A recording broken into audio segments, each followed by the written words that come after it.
This is Art Post Cove. I am back with the one and only Duncan P. Holtzhall, the man, the myth, the legend, the man of all the administrative things that you don't like to think about. It's Like your boy filing. Sniffles Magoo back at calling in again. We had to postpone this a day because I was leaking like a faucet yesterday. And it's not any better today, but at least now you won't notice it. Bro, what can I say? You just got that drip. You always got that drip.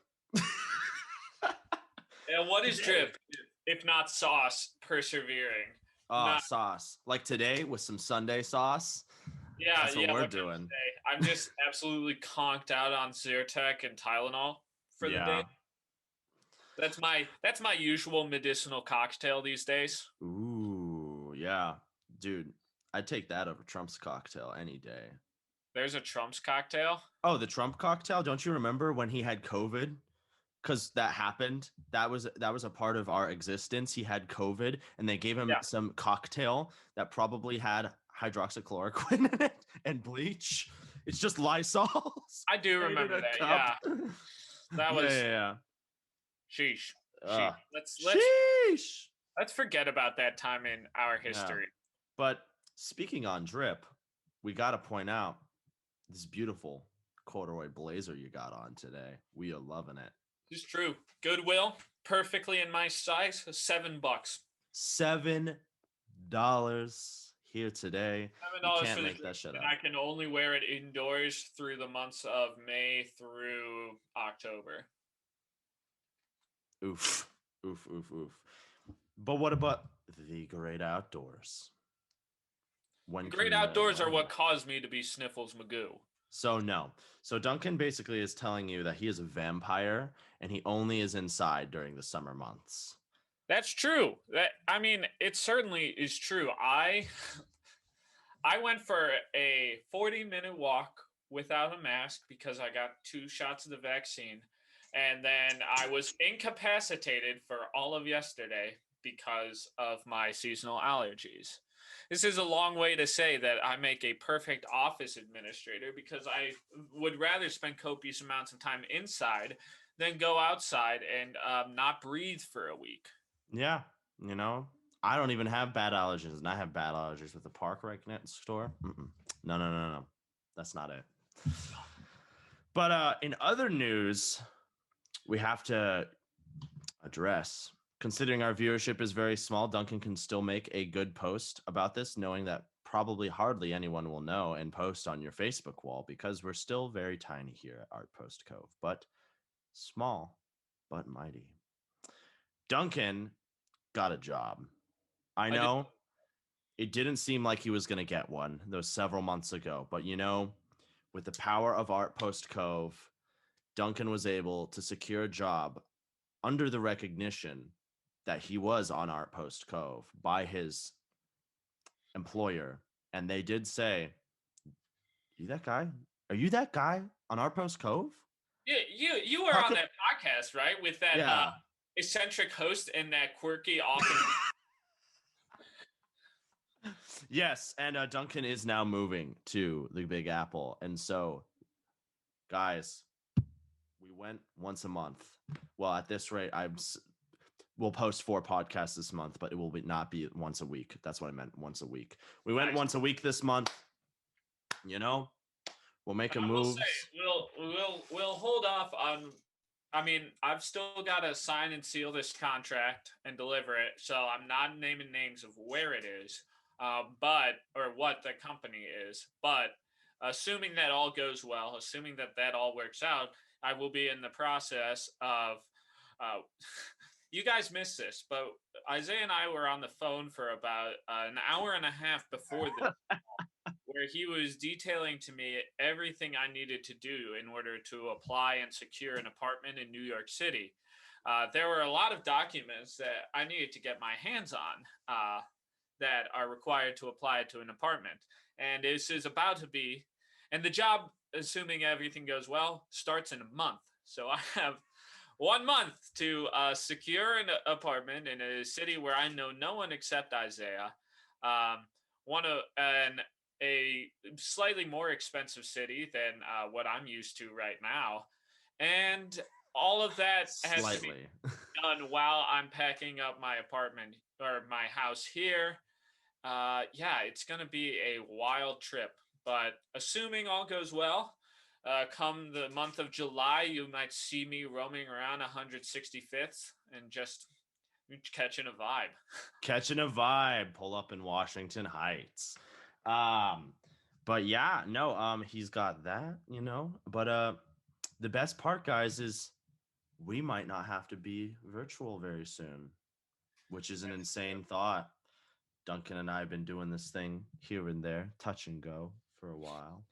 But the show's not going to have to be virtual when Duncan moves to the city, guys, and that's insane. For Oh, our third show of the month, premium, premium, premium content coming to you guys every single week, or at least 4 times a month is really what it is. There will dude, we'll be probably be doing, we can definitely branch into some Patreon content, baby. Patreon. Ooh, yeah. Ooh, yeah. Baby. Speaking of which, today is not sponsored by, but fuck it. I just had to go for it. I had to seal the deal. Fuck it. Vans on the wall. Vans on the wall. I was wearing some Vans earlier, but no, this is something else completely. This is sponsored by your local bodega.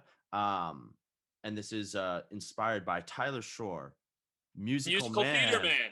Musical Theater theater man, Tyler man. Store. Yes. Musical theater man, Tyler Shore. Last night, we were walking through the city and we got to my intersection. And there was always this man chopping coconuts. This man pulls out a machete and with his artisanal craft cuts this motherfucker open and stabs a straw into it. It's like, here you go. That'll be $6. Dude, I had that coke. seems like something that they would sell on Goop. Yeah. That seems like something Gwyneth Paltrow would, hire. I don't know who Gwyneth Paltrow. Be like, hey, Apple, I need you to go out into the backyard and you chop 800 coconuts to fulfill the most recent order. Yeah. But the point is, I was inspired because I had authentic coconut water last night. And so today we were trying Vita Coco coconut water. Puss Boy coconut water? Puss Boy coconut water. I didn't have the audacity or the cash on hand to, meaning physical cash, to go buy a coconut and just sip on that for this episode. So you had to settle. You had to settle for bodega Puss Boy coconut water. God damn you. God damn you, Dre Drexler. Yeah, and it says here, chill it. Don't spill it. That would be bad, but it's full of nutrients and electrolytes. So I should be hopping after this. Never mind the fact that I just chugged a bodega coffee, which a large coffee being 16 ounces, 175, not bad. Yeah, I mean, I'm paying a 16-ounce coffee at the coffee shop that I currently work at runs you about $2.50, I think. So yeah, bodega coffee is allegedly a good deal. Yes. I don't know. It's probably not as cheap as making your own damn coffee, you goddamn millennial. Listen, it's the fact of the matter where I'm already there getting an omelet for $6 with home fries and toast. I might as well fork over $1.75. Yeah, makes sense. My drink of the day is clear skin juice, also known as H2O. Ooh, yeah. Not Look sparkled. at that. Look at that. That skin just sparkled right after you had a sip of it. Insane. No sparkling water because I'm not a bitch. No Brita filter because I'm not a puss boy. Oof. And finally, yeah, it's just room temperature. It's comes out of the tap fairly cold, but I let it warm up so that there's no difference between the temperature of my throat and the temperature of the water. It prioritizes optimum water rehydration. Just Fucked him up. go on some BS fitness YouTube rant about like, yeah, you know, it really optimizes fat mobilization and Fat mobilization gets your fat down, your protein up. No I do carbs. intermittent fasting 25 to 3 window. Absolutely. 25 to 3 window. I haven't had carbs in a year. This man has not had a carbohydrate since 2004, which just happened to coincide with the release of the film Crash. Any relation? Absolutely not. But it's helpful to remember. Oh my God. So wonderful stuff. So we are here. We're doing a little update. We obviously updated you on Duncan. The little update with me is I will be moving soon. And hopefully to Upper Manhattan. So we'll see about that. Still pending on the lease, but we'll know soon enough. In other news, we're gonna do check out the tunes for this week. We're doing this. This is a new thing. Had a name. Check out the tunes. No, that's what I just made up. Well, you better remember it. Yo. Oh, I will. We're gonna check out the tunes for this week. So we're gonna start with Duncan because I haven't opened my Spotify yet. So Duncan, check out the tunes. What are you listening to right now? Truthfully, I've been in a little bit of a music listening rut. There's not been a whole lot of music I've been listening to, and it's because there's not a whole lot of stuff that's really piquing my interest. I listened to a lot of music through the months of March and early April, but now I've just kind of been in a rut since. Looking at my recently played, probably my most listened to is The Economist Radio, you know, their daily podcast, The Intelligence, as well as Checks and Balance, Money Talks, The Jab, all of their sister affiliated shows. That's, you know, where I tend to get my daily dose of news. I listened to The Off Season by J. Cole, the new album. And there were some interesting Yahweh bars, which coincided nicely with the ongoing Israel-Palestine conflict. And overall, I haven't been wowed by J. Cole in a while. So I feel like I'm always comparing him to when I heard him when I was like 16, 17 on 2014 Forest Hills Drive. Yeah. So nothing really is living up to that. But there was one song on here that I was kind of vibing with. It was there was the single The Climb Back, which he had released that I liked. And also Applying Pressure was pretty good, and Pride is the Devil. Those were my standouts. I also listened to Symbiosis, which is this 1974 record from Bill Evans. It's structured in 2 movements. It's kind of this like jazz orchestral fusion. And it's like he's got this like choir of saxophones going around, and he alternates between grand piano and Rhodes keyboard, you know, bass and drums. It's good. It's a really vibrant, really like vivacious, really poppy album. Poppily, like a pop rock kind of album. No, pop rock's the candy, not the genre of music. It's jazz. It's jazz. Don't worry about that. And then the final thing is I've been listening to a lot of 20th century Italian music. It's 20th century Italian classical music. It's part of a recital that I'm theorizing and might one day sing. So like I sang a set on my senior recital here at Jacobs. That was the Quattro Liriche by Ottorino Respighi. But I'm also working on this song, this set of 3 based on 3 Petrarchan sonnets by Ildebrando Pizzetti. But yeah, I've been listening, trying to deep dive into a lot of stuff. Works by Cilea, the Tre Poemi di Tagore by Franco Alfano, and there's the Luciano Berio recital 1 for Kathy. It's this very cool, like monodrama type piece where it's this opera singer who starts going insane, and throughout, like, there are quotations from other art songs and other, you know, performances. And she quoted at various points 2 different French art songs, Ooh. "L'Heure Exquise" and "Hotel" by Poulenc, and those were the 2 songs that I picked to work on in my French diction class this last semester. So it was very much very serendipitous and spooky. So yeah, that comprises what I've been listening to recently. That's dope. I really like that whole like 20th century stuff that you're talking about. Hmm. That sounds like it's gonna be really cool. The quotation of the French art song. I do not have quite the plethora. I didn't listen to the J. Cole yet. I've heard a lot of good shit. At least like that. I've heard the fact that it came out. Really is what Yeah, I've heard. Um, I just haven't made my way through it yet. I don't. I guess I don't have the same kind of affiliation in my for my own like taste into J. Cole. I don't know. How would you describe J. Cole? Like genre, like what he writes. I would say that right now he is conscious hustle hop. Okay. Uh, and hustle hop is a term that I alone have used in terms for like, yeah, I've been grinding since day one, and now my net worth is 100 mil, and I only did it because I ground and grinded. That's essentially what hustle hop is. It's very humble braggadocious. Okay. That's kind of how I typify J. Cole's sound. That and wimpy. Oh, I see. I see. Yeah, dude, I hate to be that guy. I only know wet dreams.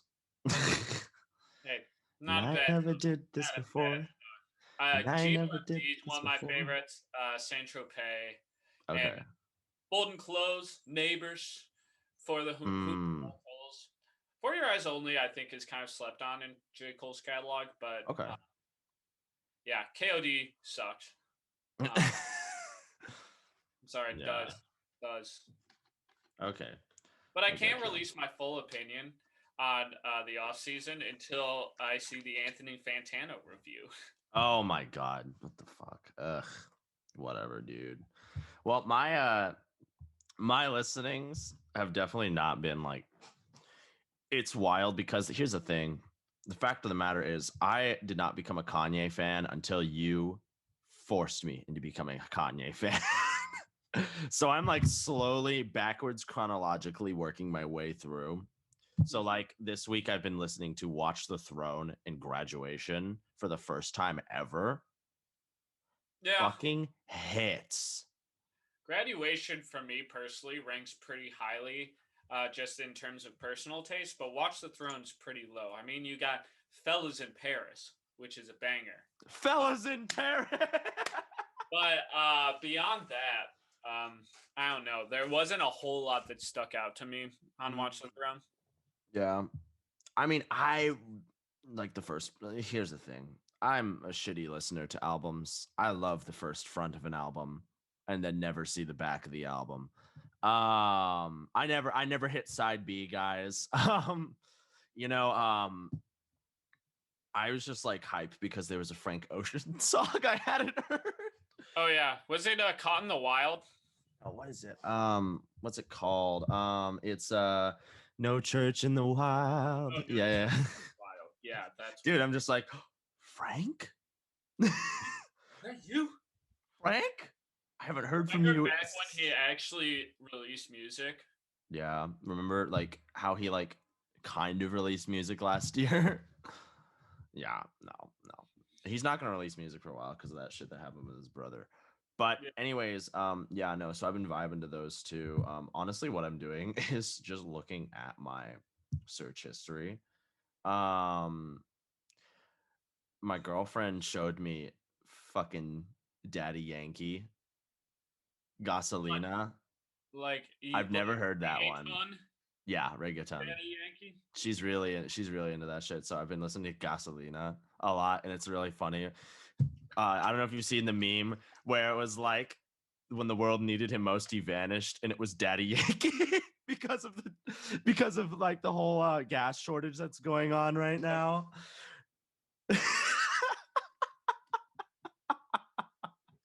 Well, on It's the just internet like surprised me.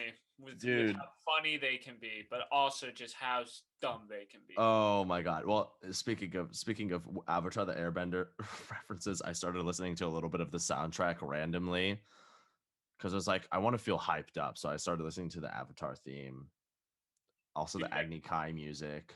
the Agni Kai fucks. Yeah. And then of course Leaves from the Vine. Can't sleep on that. And then like also like two specific songs that like really, really stood out to me that I haven't actually talked about yet was like two very large artists. Two like if you look on Spotify, they're in the top 5. Or at least top 10. Of course, can't sleep on the fact that Billie Eilish released the new single Your Power, which I think is trending now. Um it's a very different sound. I never thought I would like Mhm. I would be like so captivated by just Billie because I feel like almost like one it's a response to the fact that Billie Eilish is one is talking about what is it what's the word on that sexual assault sexual abuse Mhm. um in abusive relationships and being very intimate about that, but also it's the fact that this is something I literally just thought of but makes sense. Almost feel like it's a response to kind of a lot of people say Billie Eilish is nothing without her brother. And that song is basically all. Some people say that, like her brother is what made her great because of the production. And it's like that song is completely intimate, Mhm. guitar and voice, and it's spectacular. Yeah. And as a Billy Stan, I'm happy to see it because it I just will proves the say, point. I think for Billy, I would like to see, this upcoming album of hers, I assume is also similarly to When We All Fall Asleep. I think it's also produced solely by Phineas and her. Yeah. But after the release of this next album, I would like to see her work with other producers and really because she's solidified her sound at this point now, and I'd like to really see her kind of play around for a while Yeah. because that would be very interesting. I'd like to see how that turns out. Also big hype because we're talking about Billy. You can't not talk about Phineas. He said his whole album was like mastered on Twitter. His next album. I think it's funny that they released the same year or something. Or no, wait, did Blood Harmony come out last year I don't know. I don't or know. 2019? I don't remember. But yeah, he's releasing a new album, so definitely gonna talk about that when that comes out because he's just insane. For all those sad bisexual boys out there, the new Phineas album on the way. Hey, hey, what's up? And then obviously the song that like by massive artists, and I know you'll have opinions on it. Is it the driver's license? No, no, no, no, no, no, no, no. It's I get my peaches out in Georgia. Yeah, that.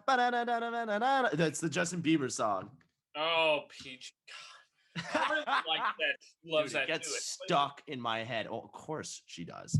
She's a stan. Is a Bieber But stan. like the fucking fact that they got Daniel Caesar on there, juicy. I Yeah, love it. yeah. I really want to meet and shake the hand of whoever greenlit the MLK references on that album. Jesus Christ.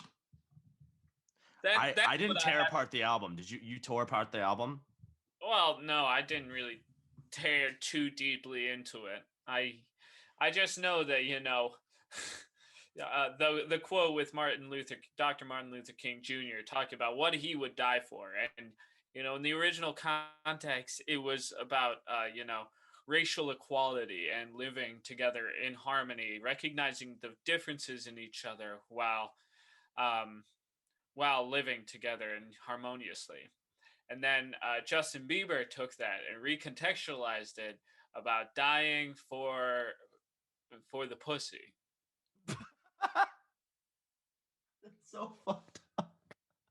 Yeah. What the fuck? And I mean, on the one hand, like, yeah, Justin Bieber's kind of fallen into the Chance the Rapper camp of making music about how much he loves his wife. but I'm not sure that that's the ideal quote. I feel like you What could have the found fuck? something maybe from like Jerry Maguire or literally most other things rather than, a renowned civil rights leader. Literally, MLK dying for the pussy. That's what he meant, right? Yeah, obviously. MLK meant dying for the pussy. Loretta Scott King. Equal pussy. Villa Grip. Yeah. Ah! Holy shit. Oh my god. Yeah. Well, that was what tunes we're listening. What did I call it? I don't even know what I called it. Catch the tunes or something. We're catching the tunes. That was catching the tunes. Are we the villains in Who Framed Roger Rabbit? Catching the tunes. Catching the tunes. Yeah. No, that was catching the tunes, guys.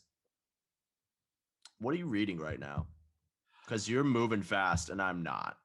I haven't been moving too quickly because I was, wrapped up in Bohème and then celebrating the end of the year. But I'm reading currently 5,000 Nights at the Opera, and it's the memoirs of Rudolph Bing, the longtime general manager of the Metropolitan Opera. Oh, that sounds dope. It is pretty cool. Young Rudolph Bing was hot. Let me try and find and screen share some young Rudolph Bing for you all. Okay. Because this man was fine. This man was absolute God. He did go bald later in his life, which is, a shame because I'm trying to find some pictures of him with his hair. That's the main thing I'm looking for. Man with the hair. Man with a plan. Yeah, there's not much. Every time I hear Bing, I just think Bing Crosby. Yeah, that makes sense. Young Bing Crosby. Now that man was a snack. Man was a snack. A stallion. Whew. I'm not finding it on, a first search on Google, which is really a shame because he had this perfect coif and everything just went along so well. But, I'm glad that we could, explore this 2-minute tangent of Duncan trying to find an image rather than just coming prepared. But vibes. Oh well, it's that's what this is. This just happens. Our post cove. You never know where we're gonna go and what's gonna happen. That's the show. That's the vibe. Show. That's life, guys. You never know. That's life. That's life. That's what all the people say. And that's true. So what now? What are we talking about? What are we talking about? Well, I'm reading a book. I'm reading 2 books right now, but I'll talk about the one that I'm reading actively.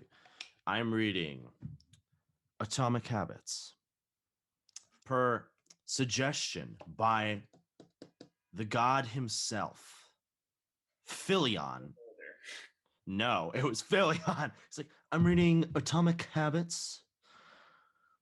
It's a good book. Talks about habits and how to build them and put them together. No, it's a cool book. It is a good book. After that, LOL. I like it because I'm a slow reader and chapters are 10 pages. Yeah, that's nice. Yeah. To just like knock out one chapter and then say, okay, moving on. Yeah, exactly. It just breaks every, the beauty is when simplification is like the thing I've noticed with anything, especially with singing, but also just in life in general. If you can simplify things down to like 3 to 4 steps, that's where it's at. That is the ultimate thing. And that's just the best way to go. And it's in 4 steps, taking a habit and finding out how to do it. Like the particular thing is like how to like make it enticing, to want to do that habit and build it in. And what our brain does when we can't keep a good habit and always keep bad habits. So it's really helpful because it takes the idea, deconstructs it, and explains and gives lots of examples. What's the name? James Clear, I think his name is. I believe. Yeah, James Clear. But yeah, no, it's spectacular. Yeah, James Clear. So I would definitely recommend it, guys. I'm only about a quarter of the way through, maybe half. I don't know. I think I'm half. Yeah, I'm halfway through the book. It's like divided into sections and then chapters for each section. So like I'm in the second section of the 4 pieces to it. But yeah, no, it's really good. It's helpful, and it's a great mental masturbation, as Yeah. Dylan himself would call it, because it makes you feel good because you're working on yourself, but you're actually doing jack shit. Where do Uh, you read your books most often? on the subway, best place to do it, because ultimately, I feel like getting on the subway, or like just any kind of commute, any kind of early morning, like whatever it is, when you're waking up, it's really not great to be on your phone and listening to music, like all this like extra shit that's not real, electronic stuff. It kind of, I don't know, it just, you don't feel as good, you Hmm. know, going into like starting to do work, because I work at a coffee shop, far away, so I have plenty of time to, you know, read and do that. But like, I could be listening to music, I could be listening to a podcast, which is good and it's fun, but I don't feel as like ready and like settled as I do when I read on the subway in the morning. And so it's nice. So when I Nice. get on my, whether it's a 30-minute subway ride or a 20-minute subway ride that's consistent for me, I will read there. I So I experience that do same that. thing. I find I do the most reading and like the most effective reading, in the early morning. Usually, I mean, I still do check my phone when I get up and all that shit. But then, I'm making coffee, I make myself breakfast, and then I usually will sit down, I'll eat my breakfast, and then when I go and have my coffee, because I don't know, the weird timing is like I usually like to eat my breakfast first before I drink my first sip of coffee. And then when I'm having coffee, I usually will have enough for like 2 cups, which is usually like a 4 cup pot. Um, Hmm. I'll just read, while I'm having my coffee, and it is really nice and settling, really grounding. You know, by probably the weirdest place I've ever noticed someone reading a book, and this is something that my mom does very frequently. She will stand at the bathroom counter. She quit smoking, so she vapes now. She'll just stand Hmm. at the bathroom counter, maybe after washing her face, and she'll just, and read a book, and she'll knock out like 2 3 chapters, so like 20 30 minutes just standing at the bathroom. It's the weirdest thing, What and the she's the hell? only person I know who does that. But whatever gets the reading in. Wow. That's nuts. Like, what the fuck? But also, she has two. Or this is also based off of when we are living in my childhood home. She has two. She had two like 45-minute train commutes roughly, and then she would do that for like 30 minutes at night, and then on Saturdays she would often say, Saturdays or Sunday afternoon, she said, I'm gonna go up and read, which was code for taking a nap, but she would read. And she would knock out like 3 or 4 books in the span of 3 weeks. Oh my god. Dude, is that your mom? She must be a millionaire. Dude, my mom has to be a millionaire because she does those millionaire daily habits. Dude, millionaire Actually, daily no, habits. so she doesn't take cold showers. Um, she doesn't meditate for 45 minutes every morning. Do an hour and a half workout every morning. Um, she doesn't eat only duck eggs, and yeah, so she's not a millionaire yet, but she's on her way. She's doing the grind, Got that hustle content. Yeah. All right. So we've gone through all the casual, talking about the music and the books. Let's talk about something important. We're Important. both gonna be in New York City, but also since you've last seen Duncan, Duncan has graduated. He's now a college alumni. I am. I have not yet gotten an email from the Alumni Association, but it is coming soon in the mail. Yeah. So We both went to IU, so today, I guess we're just gonna talk about what we learned there and what we've actually think What we'll what I apply. learned what I learned at IU is hmm. So there are two philosophies I think of why you enter a given field. Um, and it's either because you love it and you had someone in that field that really inspires you and you want to, go and follow in their footsteps, or someone's done something that's so aggravating that you have no choice but to enter that field and fix it. So for me, I feel like I entered the field of music because I loved it. And I'm entering the field of arts administration because people have done some very aggravating things. Yeah. I feel like the main thing I learned is,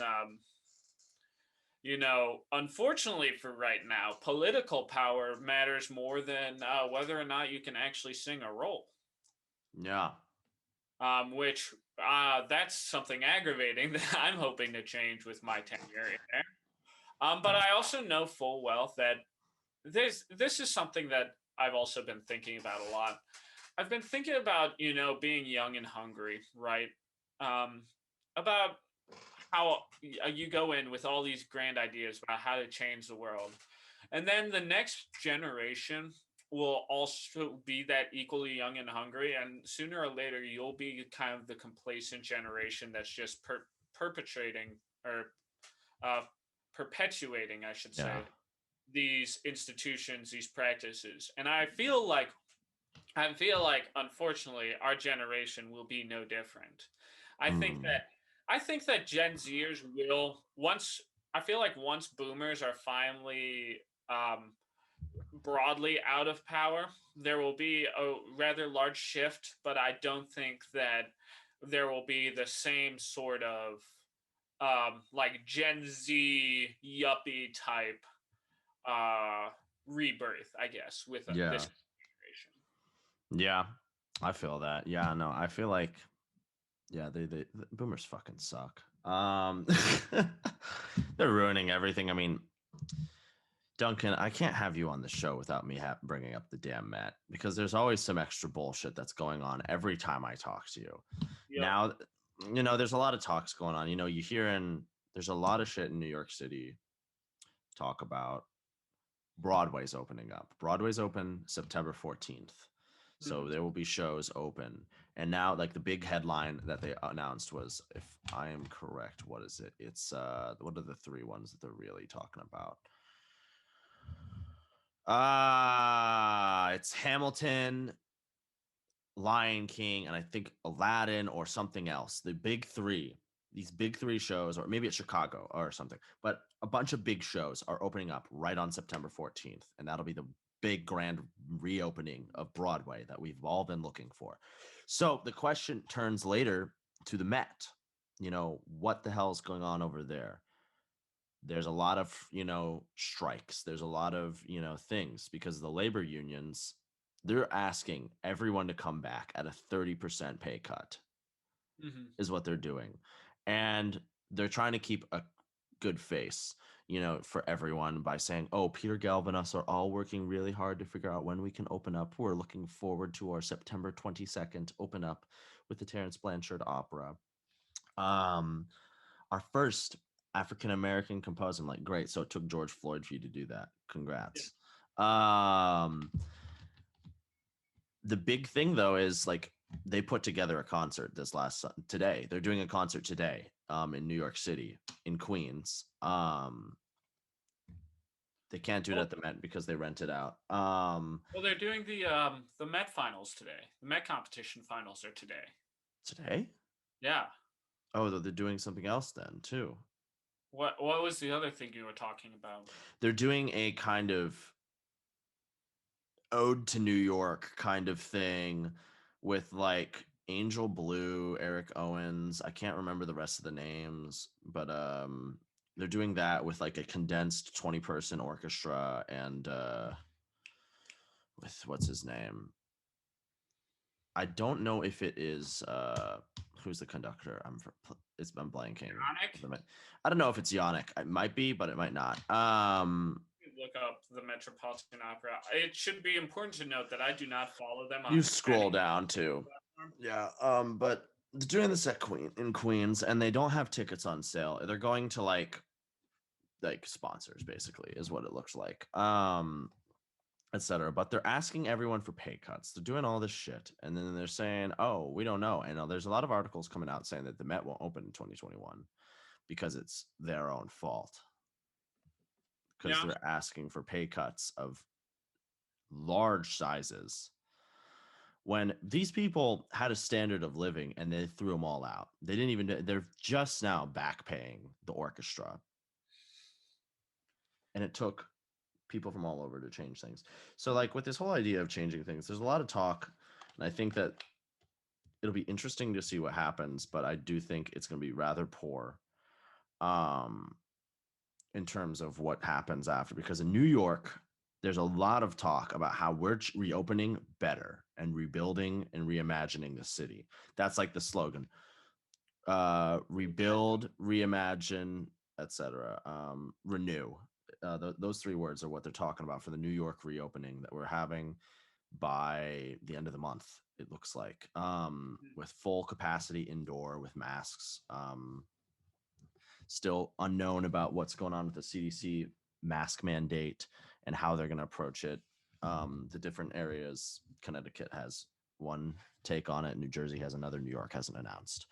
But yeah, so there's all this ambiguous stuff, but Governor Cuomo has made it very clear that he wants the city to open better than it was before and fixed, and to work in a pandemic kind of world that we will probably face again in the future of another pandemic.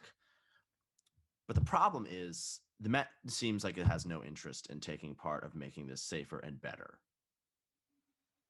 Yeah. So that's part of the problem, and it's because they still have boomers in control. Gen Z is very loud, and we love that about the bullshit.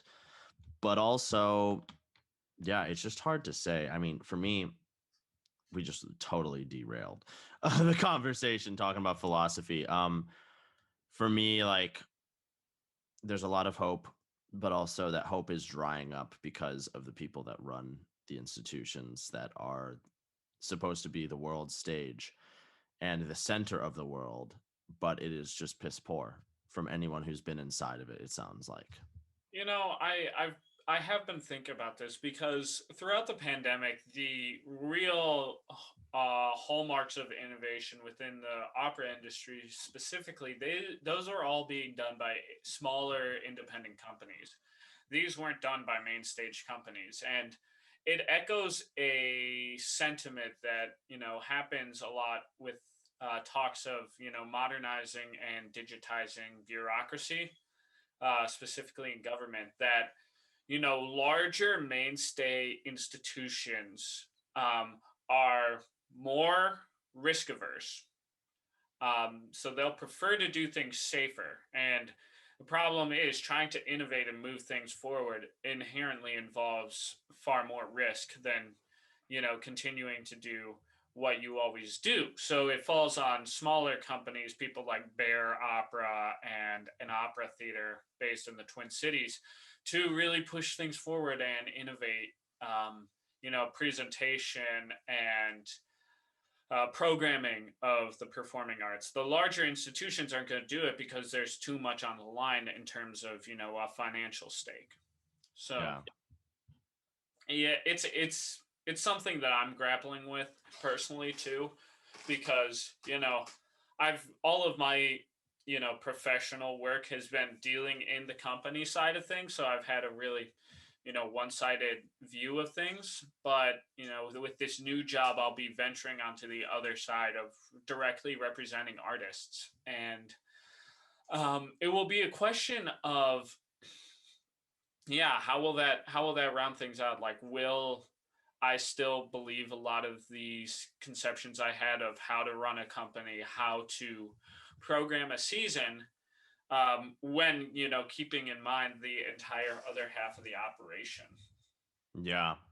No, you're going to learn a lot in this new position, and that's really exciting to see your perspective change. You're going to learn a lot when you get here. That's a lot different than Bloomington. I can tell you that much. Now, what did you learn from your college degree? Because I felt there's a lot of stuff that I'd kind of taught myself in my music degree.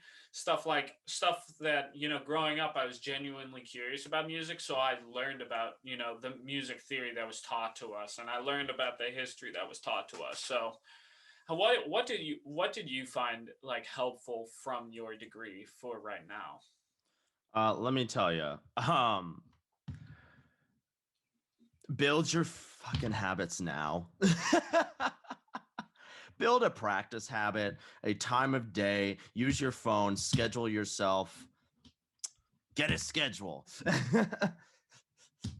Quote, great icon herself, Francesca Zambello. God, How do you fit everything in? Get a schedule. What a gutless, like, deplorable opinion. that's also just like that's such that was So impersonable.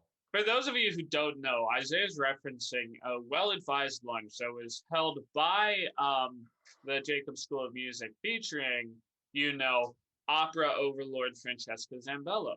Um, Overlord is a good term for her too. Opera Grand Marshal Francesca Zambello. And I had asked her a question. I said, you're doing a lot clearly between directing, between general administrative work, and giving master classes. How do you balance and really focus and hone in on these various aspects and improve in all these various aspects of your practice? And she just said, build a schedule. That's all you got to do. Next question. And it's just, yeah. But no, seriously, build a schedule. Oh my God. Yeah. Oh my God, literally. So also, I had a very interesting upcoming with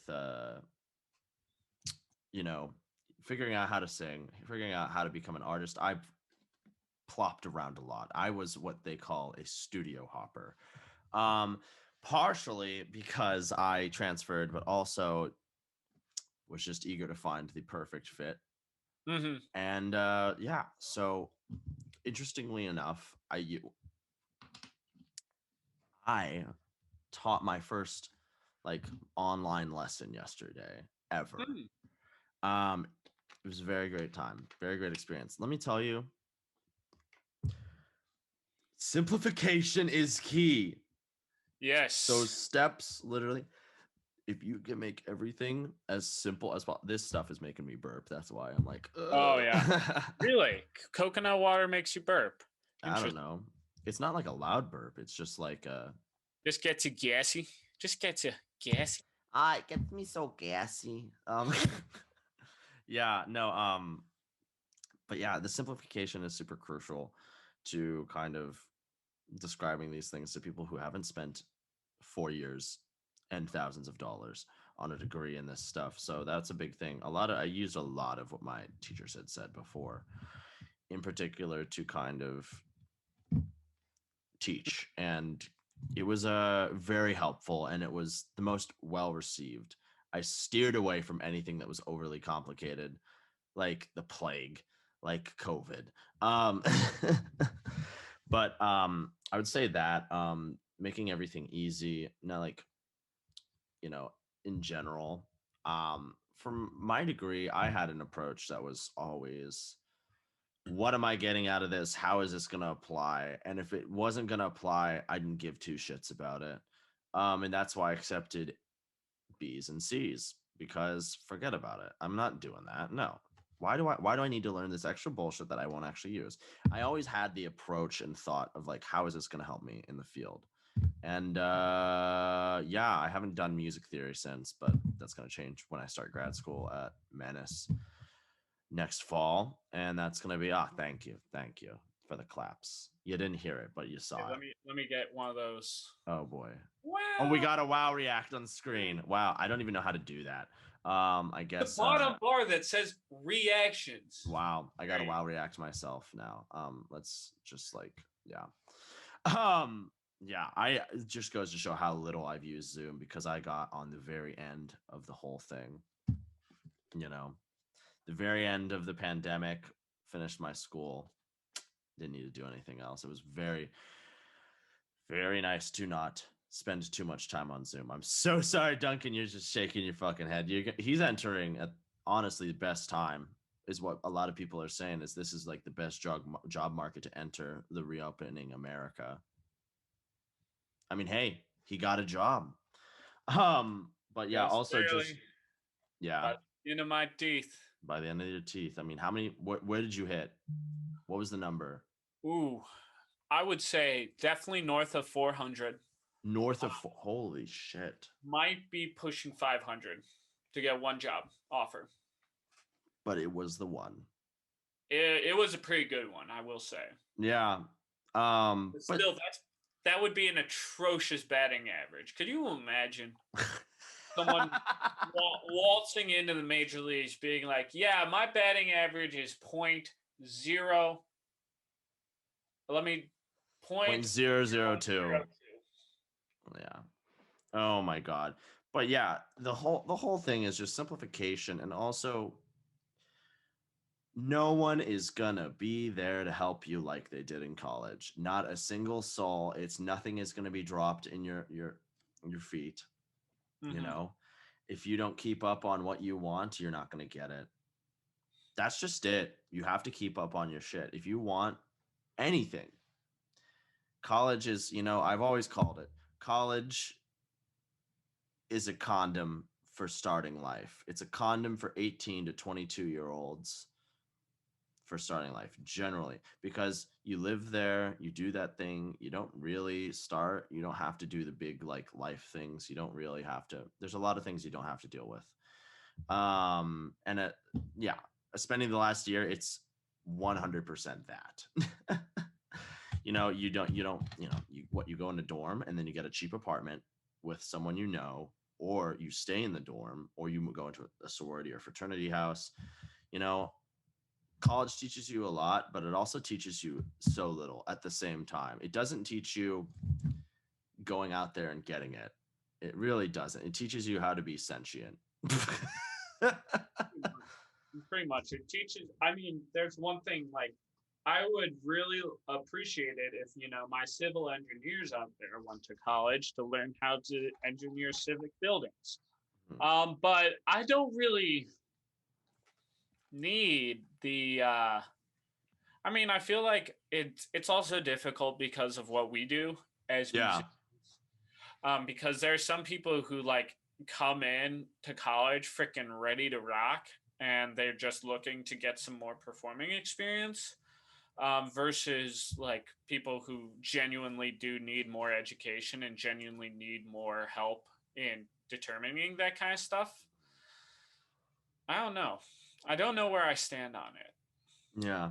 There's a lot there. Also, just like looking back on college, you just graduated. This is kind of a weird thing to talk about after someone who just graduated. But like, college teaches you how to network, I guess, is what they all say. But as a high school student, no one understands what the fuck that means. You're Yeah. just like, I'm networking. And like, you're like, what the fuck is Like networking? it's like that one game where you just go around and shake different people's hands. Yeah, until one of them is like a big wig. College taught me that being yourself is like, and finding yourself and being yourself and sticking to being yourself is the best way about anything. Because I I personally had an interesting experience going to Boston Conservatory first. And I just kind of stuck to myself, did my own thing. I was very worried about what other people thought, but also like not at the same time. Like I was too overly zealous about being an opera singer and only doing that. And it pissed everyone around me off. I was very annoying. I mean, I still am, but I just don't give a shit now. That was a thing. That was a problem. Being too into your field was a big, not so great thing for me. And then going to IU, I had a different mentality about it because like this didn't work. So I approached it differently, and I just decided to be myself. A couple weeks ago, I talked about how people gave me shit for my longboard. You know who you are. I hate you forever. Me. No, you didn't give me shit from my longboard. That was someone else. They were at IU, but no. And if they find this, what the fuck? That's all I gotta say. And I don't feel bad for shitting on you. But the point is, be yourself, and no one cares. You have your own interests. There's no reason to hide any of those things. Yourself is, what's going to get you out there. Trying to be someone else is not going to get you the job. That's the fact of the matter. And that applies to, as a performer, that's the same thing as being an artist. Trying to be someone else is just not going to do you anything, like even when it comes to jazz improvisation, we can talk about that. One of the big thing is stealing shit. But here's the thing, you steal from enough people, it creates your own style, and then you start to find your own thing. It's like, that's how you go about it when you're starting out. Just be yourself, X Games. Yeah, exactly. Let me be myself, bro. Best thing ever I did yesterday, I rode my e-bike to work and back. It was it. And let me tell you,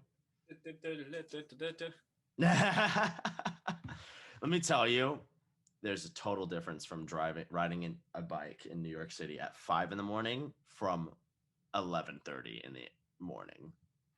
Yeah, I would imagine. It was popping out. It was also a Saturday, but it was popping. Like literally, I had to avoid so many different fucking people. It's like a totally different like energy. Yeah, I feel like you also have to avoid a lot of people while you're at 11:30, but they're more conscious, cognitive. Yeah, they're like, hey, get out of my way. Yeah, no, literally. And learning to, when the bike lane disappears, to weave through cars, that's always fun. Yeah. And then going when the way is clear and not with the light, that's always fun. Oh yeah. Learning how to have good reasoning on the road, that's what's important in life. Oh yeah, it's all coming together.